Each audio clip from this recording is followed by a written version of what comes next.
सबसे परेशान करने वाली डॉक्यूमेंट्रीज हकीकत दिखाने के लिए डरावनी म्यूजिक या भयानक विषय पर निर्भर नहीं होती। डॉक्यूमेंट्री बनाने वालों को बस कैमरा उस व्यक्ति पर करना होता है जो सच बोलता हो, अनगढ़ सी अंतर्दृष्टि दे रहा हो या सुन्न और मोहभंग से भरा नजरिया पेश कर रहा हो। नंबर 20, 2012 की डॉक्यूमेंट्री द इम्पोस्टर बार्ट लेटन द्वारा निर्देशित फ्रेडरिक बोर्डन की कहानी दिखाती है कि कैसे उसने खुद को अमेरिका से लापता निकोलस पैट्रिक बार्कले के रूप में पेश कर पुलिस और जनता को धोखा दिया। बोर्डन का झूठ 1997 में निकोलस के 3 साल बाद गायब होने पर शुरू हुआ। उसने स्पेन से पुलिस को बताया कि उसे लापता लड़का एक फोन बॉक्स में मिला। बोर्डन ने नकल के लिए सही व्यक्ति ढूंढ लिया, जबकि वह और निकोलस बिल्कुल एक जैसे नहीं दिखते थे और बोर्डन उम्र में भी बड़ा था। कहानी बेचने के लिए उसने बाल सुनहरे रंगे और लापता लड़के के बारे में सब कुछ जाना। बार्कले परिवार को सूचना दी गई। निकोलस की मां उसे लेने आई और उसने उस आदमी को अपना बेटा पहचाना। इस डॉक्यूमेंट्री में इंटरव्यूज पर काफी निर्भर किया गया है, जिसमें खुद उस धोखेबाज का इंटरव्यू भी शामिल है। इंटरव्यूज में बोर्डन का शांत स्वभाव दर्शकों के रोंगटे खड़े कर गया। उसने जो किया और जिस तरह से वह बच निकला, उसके बारे में बात करते समय उसके बोलने के अंदाज में एक तरह की लापरवाह रवैया था। उसके इंटरव्यू का एक हिस्सा खास है। बर्डन ने अपने व्यवहार और रूप रंग पर उठे सवालों का जिक्र किया। संदेह करने वालों को मनाने के लिए उसने जोर देकर कहा कि जब वह लापता था तब उसका अपहरण हुआ था, उसके साथ दुर्व्यवहार हुआ था और उसे मानसिक आघात पहुंचा था। उसने दावा किया कि जो मानसिक आघात और दुर्व्यवहार उसने सहा, उसने उसके व्यवहार को बदलने और उसके रूप रंग को बदलने में बड़ी भूमिका निभाई। वह डॉक्यूमेंट्री मेकर्स को बताएगा कि निकोलस बार्कले अकेला लड़का नहीं था जिसकी पहचान उसने अपनाई थी।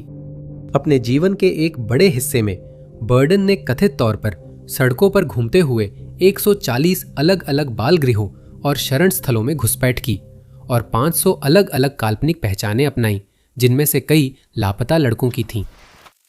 नंबर 19, निर्देशक कार्ल फाइफर ने डरावनी डॉक्यूमेंट्री हेलियर प्लैनेट वीड के तहत बनाई। यह डॉक्यूमेंट्री केंटकी के हेलियर में रहस्यमय संयोगों की कड़ी को समझने की कोशिश करती है, जिसने वहां के लोगों को परेशान किया है। ये एक टीम की कहानी है जो अलौकिक घटनाओं की जांच करती है और 1955 की कैली हॉपकिंसविल घटना से जुड़ी रिपोर्ट पाती है। उन्हें एक ऐसे डॉक्टर से कई ईमेल भी मिलते हैं जिनके बारे में हेलियर में कोई नहीं जानता, और एक रहस्यमयी टेरी रिसेल से कई संदेश भी मिलते हैं। ये डॉक्यूमेंट्री कई मशहूर अलौकिक घटनाओं और क्रिप्टिड्स जैसे मिडनाइट चिल्ड्रन, इंजर्ड कोल्ड और मॉथमैन पर केंद्रित है। इन संदेशों और कहानियों ने जांचकर्ताओं को केंटकी पहुंचाया, जहां उन्होंने स्थानीय लोगों, गवाहों और यूएफोलॉजिस्ट से इंटरव्यू कर हेलियर की अजीब घटनाओं पर अलग नजरिया पाया। हालांकि शुरुआत में कई निवासी इन परेशान करने वाली घटनाओं के बारे में चुप्पी साधे हुए नजर आए, जो इस क्षेत्र को परेशान कर रही थीं। हालात तब मुश्किल हो जाते हैं जब डॉक्यूमेंट्री निर्माता एलन ग्रीनफील्ड के साथ बैठते हैं। ग्रीनफील्ड खुद को यूएफोलॉजिस्ट और ओकल्टिस्ट मानते हैं, जो जांचकर्ताओं को केंटकी में अजीब घटनाओं के परेशान करने वाले विवरण और ऐतिहासिक संदर्भ देते हैं। वो जांचकर्ताओं को बताते हैं कि यहाँ की घटनाएं उनकी सोच से ज्यादा जटिल है। ग्रीनफील्ड जांचकर्ताओं को बड़े षड्यंत्र में शामिल कर लेते हैं, जिससे लोग असहज होते हैं। उन्होंने समझाया कि यूएफओ की घटनाएं और अन्य अजीब घटनाएं किस तरह कबालिस्टिक कोड के जरिए आपस में जुड़ी हुई हैं। उन्होंने फिल्म निर्माताओं को दिखाया कि जब हेलियर, जो कि शहर का नाम है, को कबाला के एक विशेष रूप से परखा जाता है, तो इसका परिणाम संख्या 93 आता है। यह संख्या अलेस्टर क्रॉली के द थिलेमा में महत्वपूर्ण है। अलेस्टर क्रॉली अंग्रेज ओकल्टिस्ट और जादूगर थे। लेकिन बात यही खत्म नहीं हुई। ग्रीनफील्ड ने थर्ड ऑर्डर के बारे में भी चर्चा की, ये जोर देते हुए कि डॉक्यूमेंट्री बनाने वालों का मार्गदर्शन थर्ड ऑर्डर द्वारा किया जा रहा था, जो कि कथित रूप से एक गुप्त उन्नत स्तर के प्राणी हैं जो पर्दे के पीछे से काम करते हैं। ग्रीनफील्ड की गवाही ने डॉक्यूमेंट्री को भूतों की खोज से कहीं ज्यादा मनोवैज्ञानिक रूप से परेशान करने वाली बना दिया, जिससे जांचकर्ता और दर्शक बेचैन हो गए। नंबर 18। 2021 के मिनी डॉक्यूमेंट्री सास्क्वैच में पत्रकार डेविड होल्ट्सहाउज़न 25 साल पुराने अनसुलझे अपराध की सच्चाई जानने की कोशिश करते हैं, जिसे स्थानीय लोग बिगफुट से जोड़ते हैं। ये कहानी उन्हें उत्तरी कैलिफोर्निया के एक भांग के खेत में ले जाती है, जहां उन्हें सुनने को मिलता है कि 3 आदमियों पर एक जंगली सास्क्वैच ने हमला किया और उनका अंग भंग कर दिया। खोजी पत्रकार रेडवुड्स में दोबारा जाते हैं, सबूतों की तलाश में, जो उन्हें उस मनहूस रात उन लोगों के साथ क्या हुआ इसकी सच्चाई तक पहुंचा सके। वह उन सुरागों को खींचता है जो उसे एक अनजाने रास्ते पर ले जाते हैं, लेकिन उसे उम्मीद से कहीं ज्यादा और ऐसी कड़ियां मिलती हैं जिनकी उसने कभी कल्पना भी नहीं की थी। इस डॉक्यूमेंट्री में पूर्व पुलिसकर्मी, गांजा किसान, बिगफुट के शौकीन और सास्क्वैच के झूठे दावे करने वालों के इंटरव्यू है। एक इंटरव्यू में होल्ट्सहाउज़न को एक बेहद परेशान करने वाली मुठभेड़ का ब्यौरा मिलता है। एक पूर्व पुलिस अधिकारी ने बताया कि वे एक रात इलाके की छोटी नदी में मछली पकड़ने गए थे। मछली पकड़ते समय झाड़ियों से एक अजीब जीव निकल आया। उन्होंने इसका वर्णन करते हुए कहा कि उसके बाल उलझे हुए थे जो जटाओं जैसे लग रहे थे।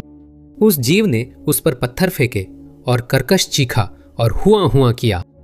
अपनी बातों को साबित करने के लिए वह आदमी विजिबली कांपता है और रो पड़ता है, जैसे किसी काल्पनिक राक्षस से डरा हो।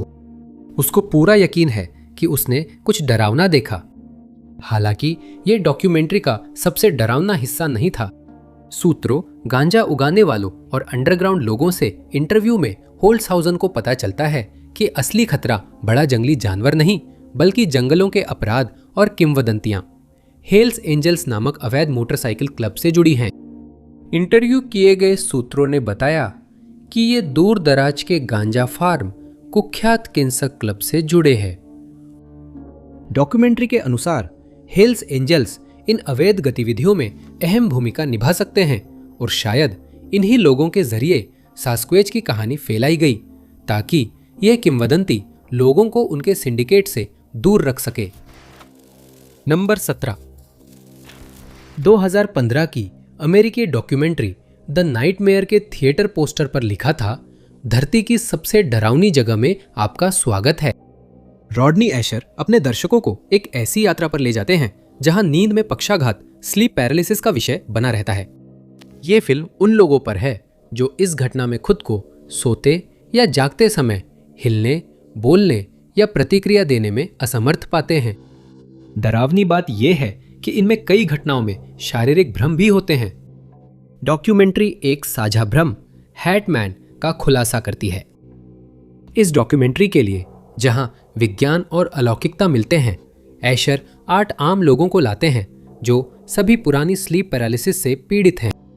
इनमें से प्रत्येक इंटरव्यू देने वाला व्यक्ति एक दूसरे को नहीं जानता था जब तक कि उन्हें सेट पर नहीं लाया गया।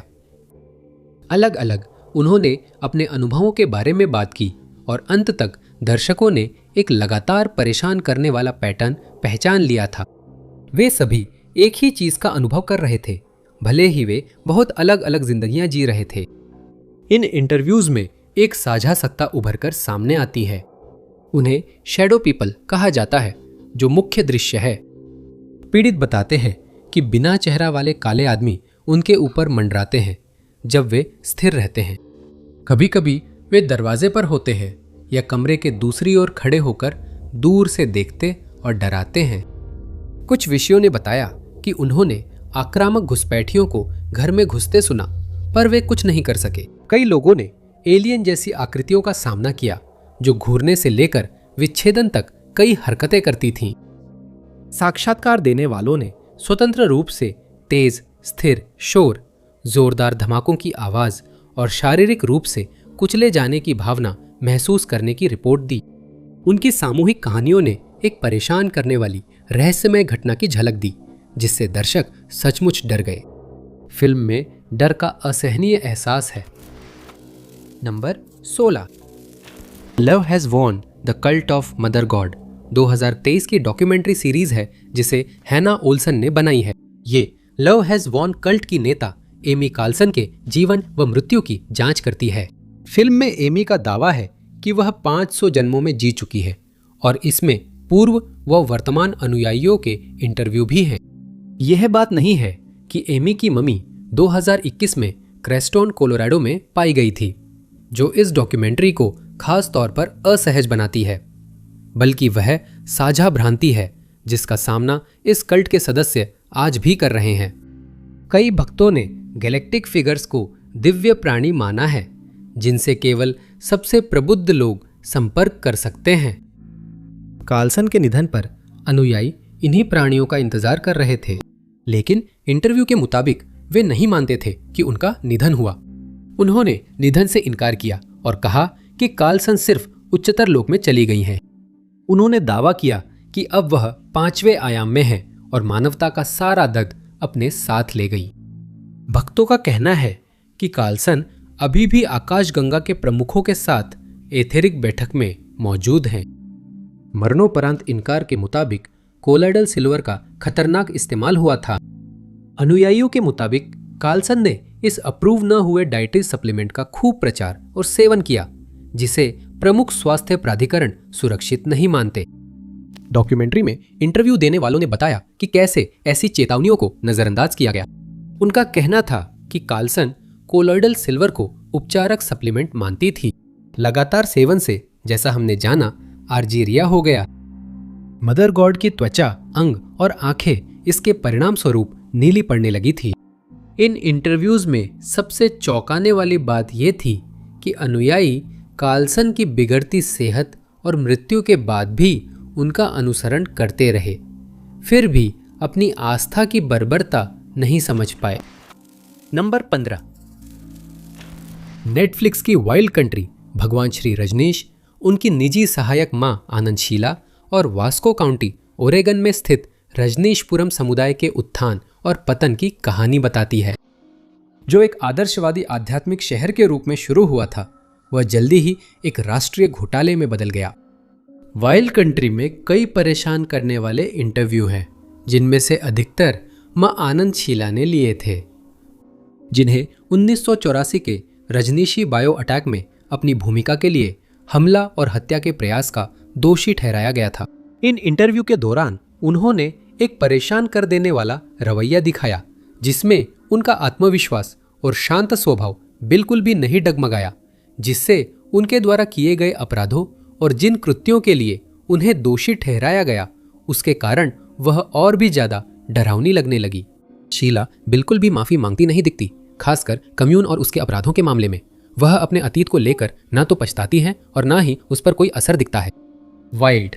वाइल्ड कंट्री के एक परेशान कर देने वाले इंटरव्यू में शीला कैमरे पर कहती हैं, तुम अपने गवर्नरों से कहो, अटॉर्नी जनरल से कहो, बाहर तुम्हारे कट्टरपंथी अगर हमारे किसी आदमी को छुए तो मैं उनके 15 सिर ले लूंगी।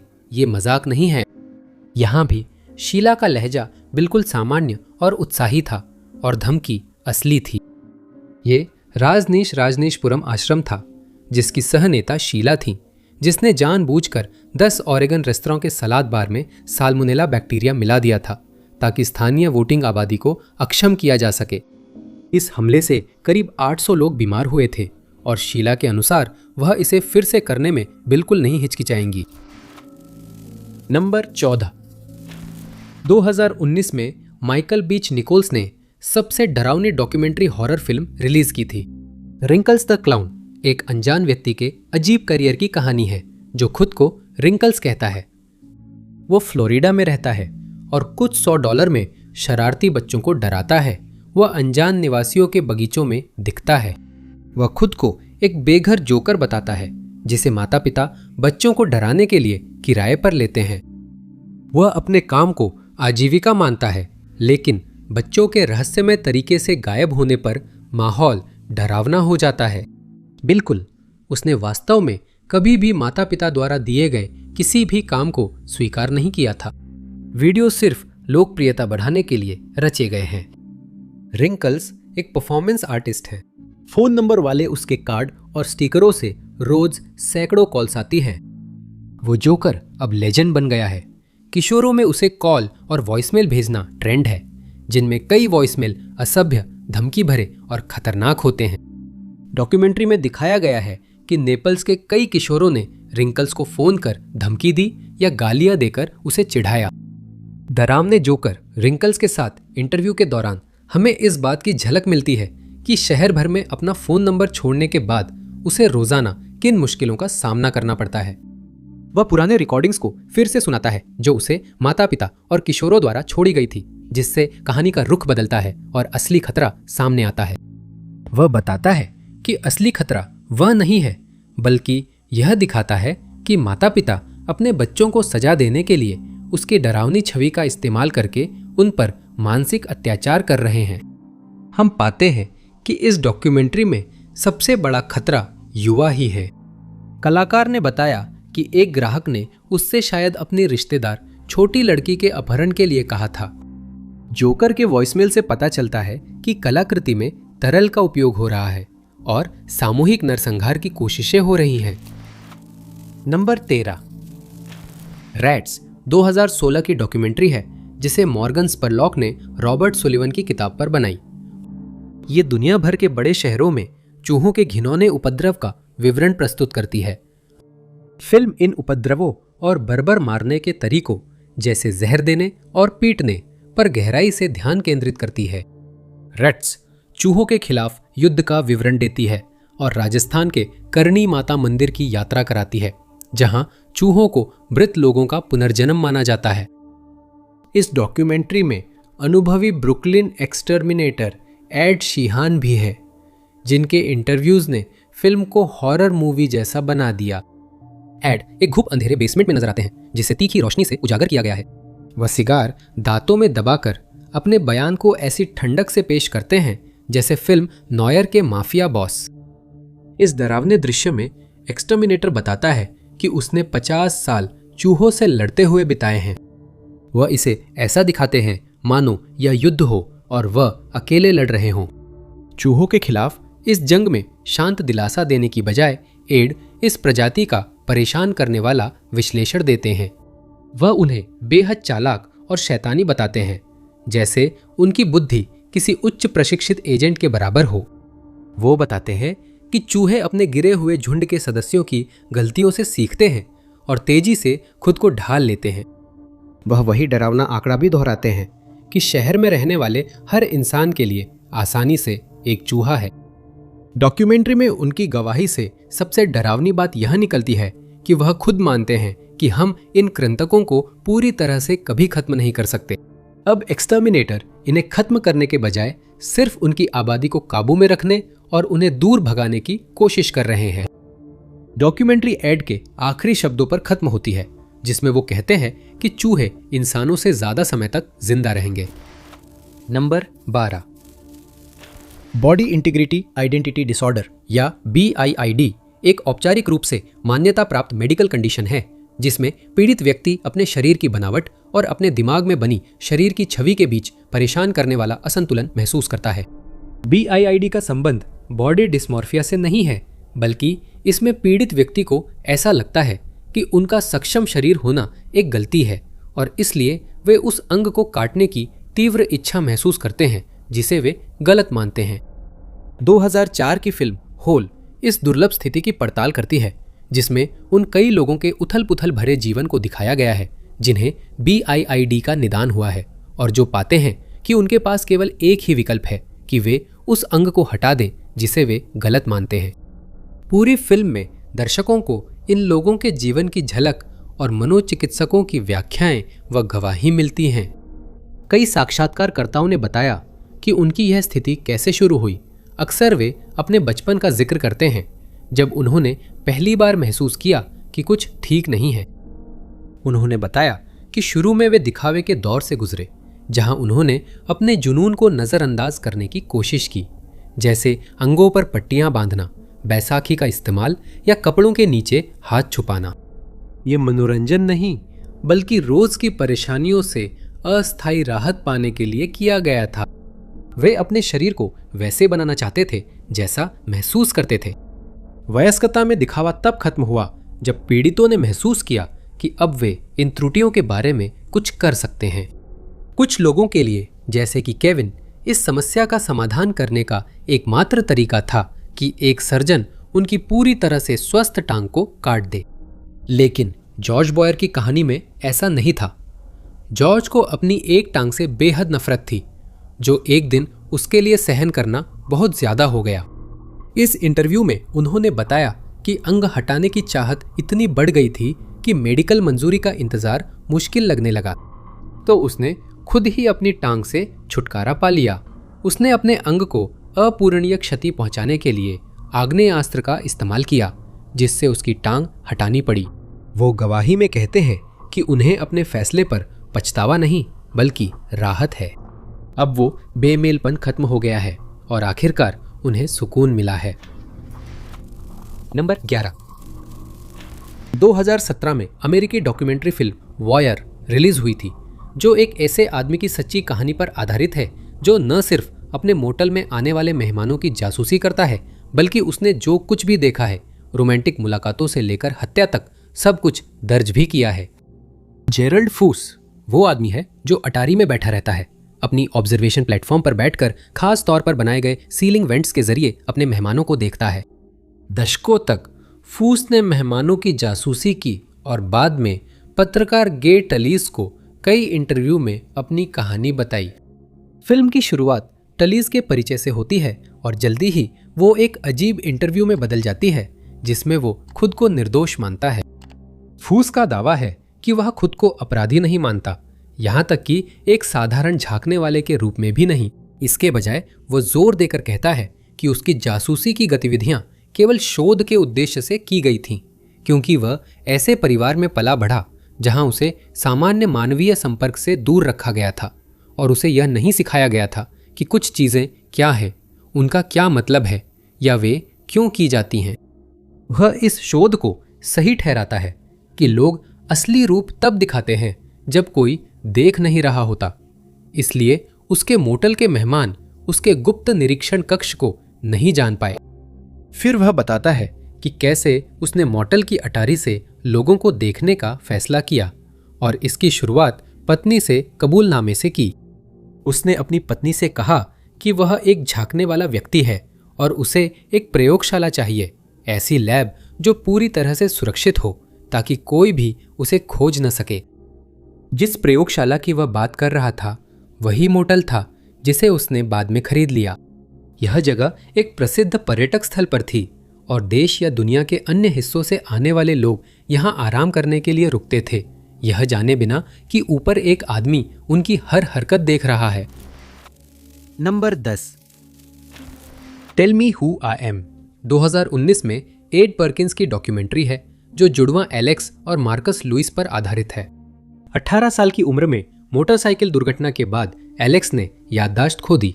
मार्कस ने उसका बचपन फिर से जोड़ने की कोशिश की। फिल्म की कहानी धीरे धीरे मार्कस के छुपाने के फैसले पर केंद्रित हो जाती है।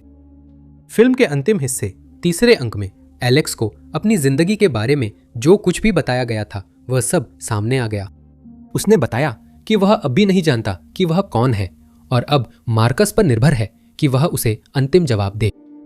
इस इंटरव्यू को भाइयों के बीच डॉक्यूमेंट्री निर्माताओं ने फिल्माया था। घबराहट, असहजता और भावहीन हंसी ने दर्शकों को डॉक्यूमेंट्री के बड़े ट्विस्ट के लिए तैयार किया। मार्कस ने बताया कि वह मानता था उसका भाई उस पर इतना भरोसा करता है कि सारी जानकारी जानना जरूरी नहीं।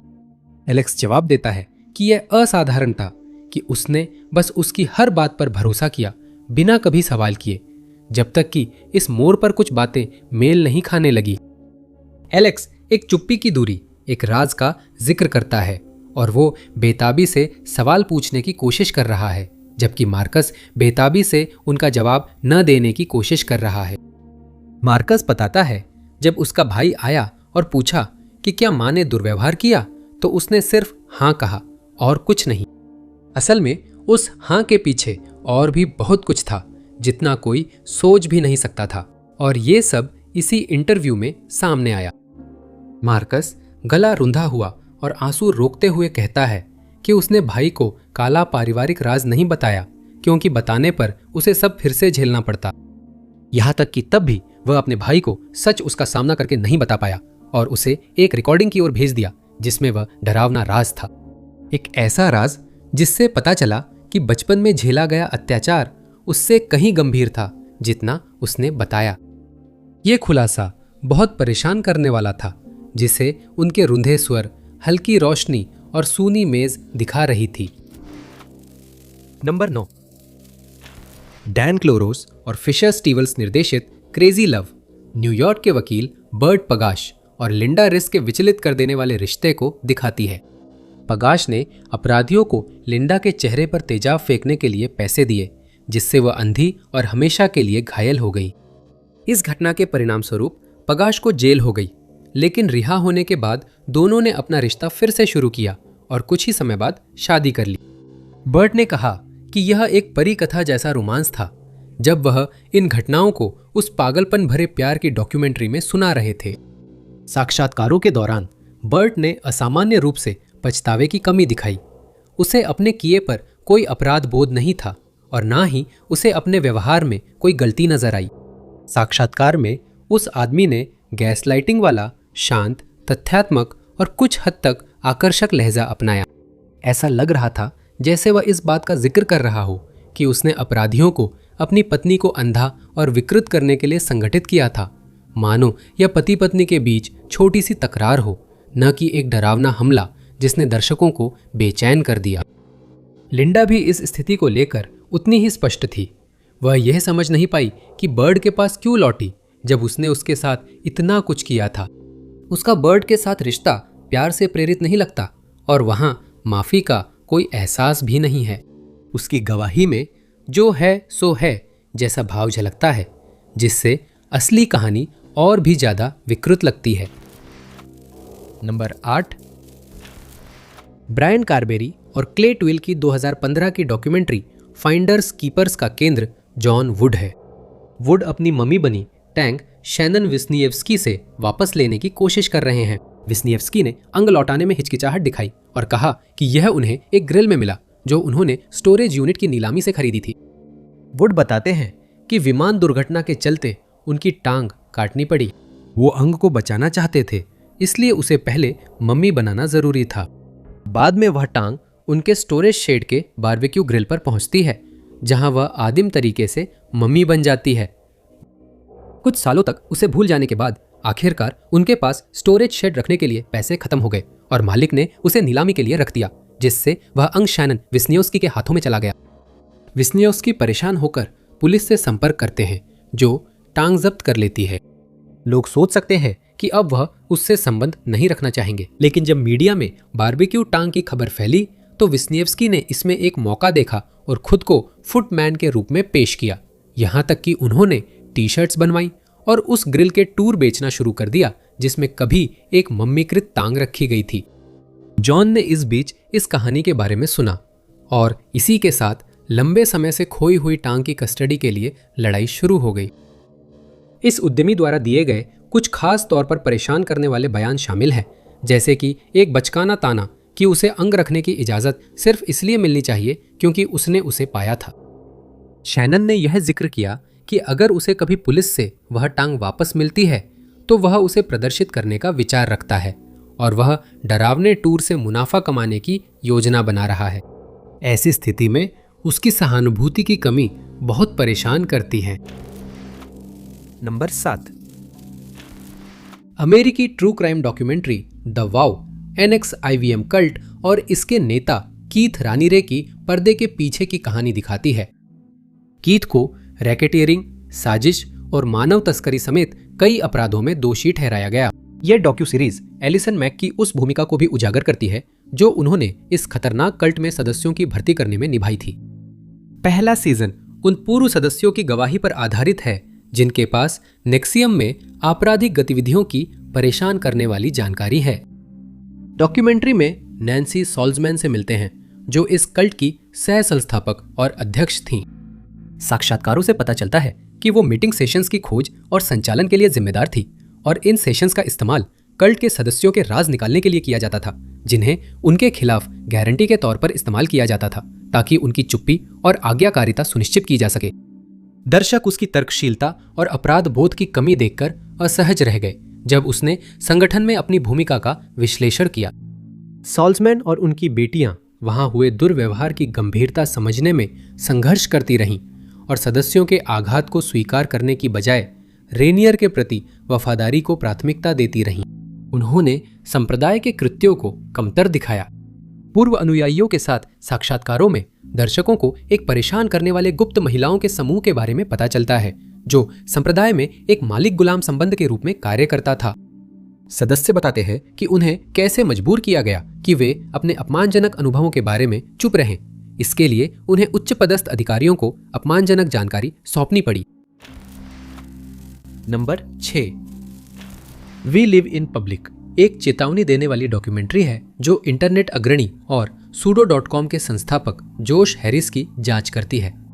ये फिल्म उनके मीडिया, तकनीक, पहचान और न्यूयॉर्क सिटी के नीचे बनाए मानव टेरेरियम के जुनून को दिखाती है। डॉक्यूमेंट्री में कैमरा अक्सर हैरिस पर जाता है और मानवीय संबंधों पर चर्चा करते समय वो अलग थलग अंदाज में बोलते हैं। ऐसा लगता है जैसे वह भावनाओं को अनुभव नहीं बल्कि सिस्टम के रूप में देखते हैं। फिल्म का मुख्य फोकस हैरिस के बचपन में टेलीविजन के प्रति उसकी भावनात्मक लगाव की बार बार आने वाली थीम पर है और यह दिखाया गया है कि कैसे ऐसे माहौल बनाने का विचार जहां हर कोई एक दूसरे को देखता है उसके लिए दूसरों से जुड़ने का एकमात्र तरीका बन गया। जैसे जैसे फिल्म आगे बढ़ती है, थीम और असहज हो जाती है और अगला भाग हैरिस के वी लिव इन पब्लिक नामक प्रयोग पर केंद्रित है। यह प्रोजेक्ट 1999 में किया गया था और इसमें लगभग 150 लोग एक भूमिगत जगह में साथ रहते थे जहां हर चीज सार्वजनिक होती थी, यहां तक कि सोना और नहाना भी। इस प्रयोग में सभी हमेशा एक दूसरे को देख सकते थे। डॉक्यूमेंट्री में जिन्होंने इस प्रयोग में हिस्सा लिया था वे बताते हैं कि भले ही वे अपनी इच्छा से इसमें शामिल हुए थे, लेकिन समय के साथ उनकी मानसिक स्थिति बदलने लगी। हैरिस प्रतिभागियों और इंटरव्यू देने वालों को विषय के रूप में देखते हैं, न कि असली लोगों के रूप में। इस इंटरव्यू से पता चलता है कि यह व्यक्ति भावनात्मक टूटन, संघर्ष और अंतरंगता को अनुभव की बजाय डेटा मानता है। हैरिस की मानवीय दूरी इस डॉक्यूमेंट्री को असहज बना देती है। वो कहते हैं कि समाज को मान लेना चाहिए कि हम सार्वजनिक रूप से ऑनलाइन रहते हैं और हमेशा देखे जाते हैं। उन्होंने कहा, शेर और बाघ कभी जंगल के राजा थे, फिर एक दिन वे चिड़ियाघर में कैद हो गए। मुझे लगता है हम भी उसी राह पर हैं। एक दिन हम समझेंगे कि हम सब नौकर बन गए हैं। Number 5, close encounters of the fifth kind 2020 की डॉक्यूमेंट्री है जिसमें डॉक्टर स्टीवन ग्रीर दिखाते हैं कि इंसान एलियन सभ्यताओं से शांतिपूर्ण संपर्क कैसे बना सकते हैं। एक आलोचक के मुताबिक फिल्म एक व्यक्ति को दिखाती है जो दावा करता है कि वह एलियन से बात कर सकता है। ये एक पूर्व चिकित्सक पर केंद्रित है जो न केवल एलियन से मिलने का दावा करता है बल्कि उनके साथ संवाद करने के तरीके भी खोज लेने का दावा करता है।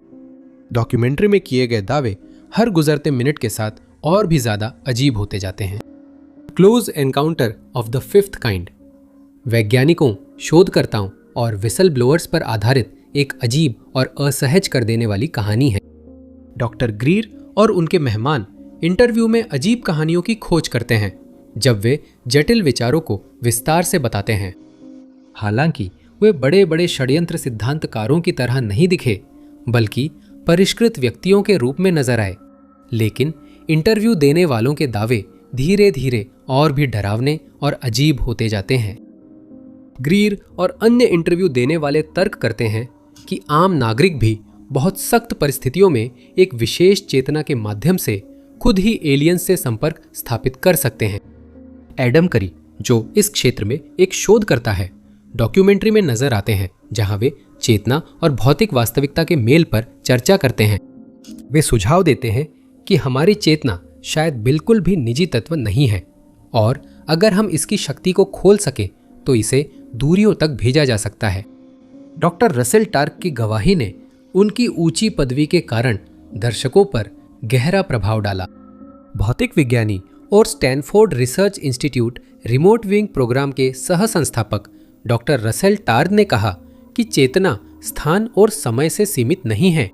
वे कहते हैं कि रिमोट व्यूइंग से साबित होता है कि मन दूरी की परवाह किए बिना छिपे लक्ष्यों को देख सकता है और चेतना स्थानीय नहीं है। टार्ग, जो CIA समर्थित हैं, बताते हैं कि वे फिल्म की मूल अवधारणा का समर्थन करते हैं कि मानव विचार और इरादा भौतिक दुनिया को प्रभावित कर सकते हैं, और वे अपने बयान का निष्कर्ष इस जोर के साथ निकालते हैं कि शांत मानसिक अवस्था के माध्यम से कोई उन्नत बाहरी ग्रह सभ्यताओं तक पहुंच सकता है। ये अवधारणा डॉक्यूमेंट्री को एक बेतुकी साजिश से संभावित खुफिया एजेंसियों द्वारा समर्थित ज्ञान की ओर ले गई। नंबर